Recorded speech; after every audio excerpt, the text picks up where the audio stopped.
This is a diaphragm self-mobilization. To do this, you'll take a breath in, exhale, and as you exhale, you're going to place your fingers along the border of your bottom ribs and apply pressure up into your diaphragm. So it looks something like this. Fingers here, exhale, hinge forward, and I'm driving my fingers up into my diaphragm. Take a breath in. Now I can move over about a finger's width.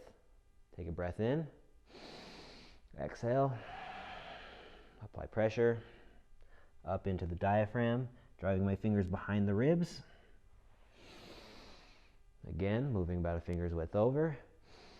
Take a breath in, exhale, bend forward, fingers go up underneath behind the ribs to stretch the diaphragm. Come back to the top.